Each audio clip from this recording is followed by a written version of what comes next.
What if the solution to Detroit's most fragile problem is already hiding in plain sight, tested against elite receivers, and one phone call away from changing how January football feels at Ford Field? What if the next week of calls behind? The scenes is the difference between holding leads in the fourth quarter and watching them leak away on 3rd and 7? And what if the corner we've been waiting for isn't a splashy star from a hype reel, but a technician who erases throwing, windows and steals timing from quarterbacks before the ball even leaves their hand? Here's why tonight matters. The league is shifting again. Injury reports stack up, front offices reassess, and contenders don't wait, contenders anticipate. Detroit's defense has grown teeth at the line of scrimmage. The pass rush travels, the tackling culture is real. But playoff games are decided at the margins. And the margin we must own is the space between the receiver's second step and the quarterback's first hitch. Fix that 2-second window, and everything else looks bigger, faster. Louder, Doc? So this is the promise of the video you clicked on. We'll talk about the cornerback profile that maximizes Aaron Glenn's menu, the cap math that keeps the runway clear for extensions, the trade mechanics teams actually use when they want something done without a circus, the draft pick cost that's fair without being reckless, and how this specific move could change matchups against layered root trees, and motion stacks that have given Detroit headaches in the past. No spoilers yet, just the blueprint and the stakes. Welcome back to Lions News Fan Report. If you live for real film talk, honest roster math, and the kind of breakdowns you can take to the barbershop and defend, you're in the right place. Tap subscribe, hit the bell, drop a like so more Detroit diehards see this in time. Let's get to work. Detroit's identity on defense has been rebuilt with intent. The front is violent and disciplined. The second level is faster and cleaner at fitting the run, and the call sheet has more tools to disrupt rhythm throws. But even tough defenses get put on trial in January by offenses that stack motion, bunch, and option routes. The answer isn't just a louder blitz.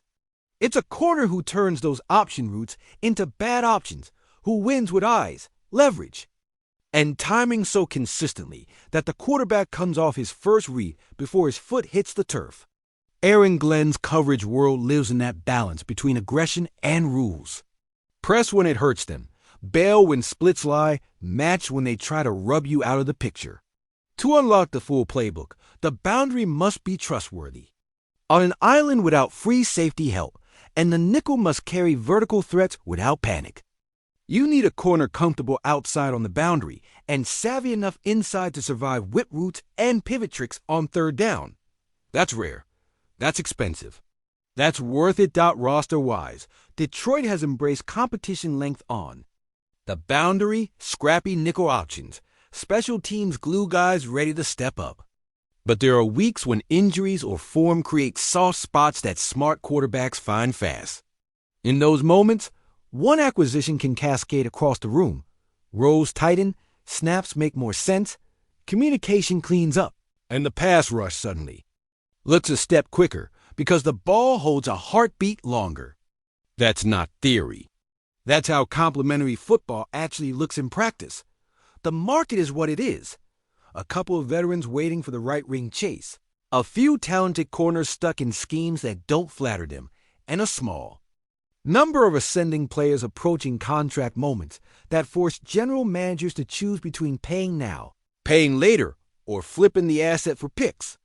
If you're Detroit, you're not guessing. You're identifying a precise target with film that travels, technique that holds in man, and versatility to slide inside when matchups demand. Which brings us to the prototype, a technician with mirror, quickness, patient feet, comfort in pressing off, and the confidence to play through the hands at the catch point without handing the offense free yards. Someone who played big game football in the Midwest, who understands cold weather timing, who can live on the boundary but has enough short area twitch to survive the phone booth chaos in the slot. Someone who doesn't need a safety babysitter and won't flinch against layered releases. The name you were waiting for is Greg Newsome 2, and the scenario on the table is the Cleveland Browns corner landing in Detroit to tilt the NFC playoff chessboard. Newsome checks every box we just built and adds one more. He's a clean communicator. Watch the tape, and you'll see him passing off motion, squeezing space on crossers, and winning with leverage instead of panic. That kind of corner is a coordinator's permission slip to call the good stuff. Why him? And why now? Contract timing for one.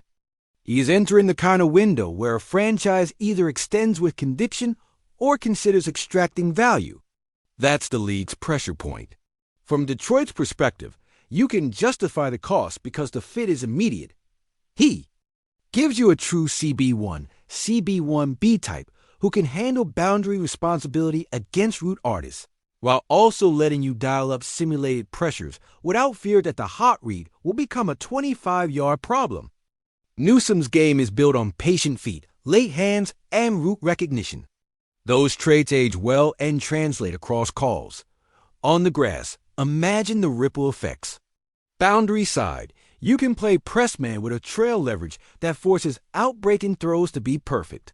Inside the numbers, on third downs, you can toggle him into the slot against whip and option routes that beat zone drops. In RZ, you can trust him on fades and slants without grabbing.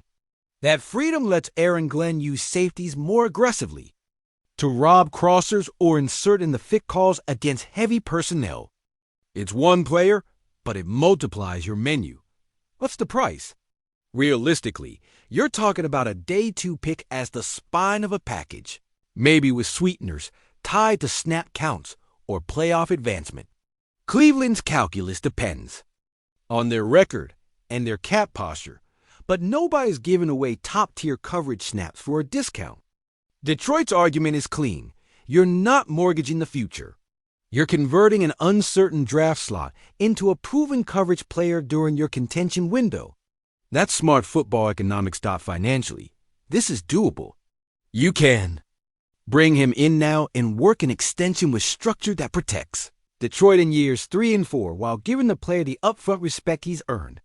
The key is avoiding dead cap traps while planning for your own core extensions. Detroit's front office has shown it can thread those needles. Do that, and you've bought not just a corner, you've bought optionality across your defense. There are risks. Health always matters. The cost is non-trivial. And yes, any trade means snaps get redistributed. That has human consequences in a room full of competitors. But the upside is a January defense with answers. Think of the opponents, who live on bunch stacks in motion. With Newsome, your checks get simpler, your leverage is better, and your windows get smaller for quarterbacks who feast on rhythm timing. One more stop per game is the difference between a story and a run. If you're asking me how it plays out, here's the timeline I believe in. Quiet phone calls now, contingency frameworks built this week, and a decision point aligned to health status and standings on both sides. If Detroit moves, they'll try to do it clean. No drama, win the press conference later by winning the snaps first. That's the Brad Holmes way. Targeted, value-conscious, and driven by tape, not headlines. Before we close, I want to hear from you. Would you spend a day 2 pick plus a conditional kicker on Greg Newsome 2 right now? Do you prefer the veteran rental route or the young corner with extension upside? Who do you bump in the rotation, and how would you use him on third and medium when offenses try to isolate the slot? Drop your thoughts below. The best arguments shape the next video. My opinion, I would make the call. The tape fits the scheme, the timeline fits the window, and the price fits the moment. And yes, this is speculation, a scenario analysis built on football logic and market reality, not a report of a completed deal. But if Detroit is serious about turning a good defense into a January defense, Greg Newsome 2 is the kind of move that earns you one more stop when it matters.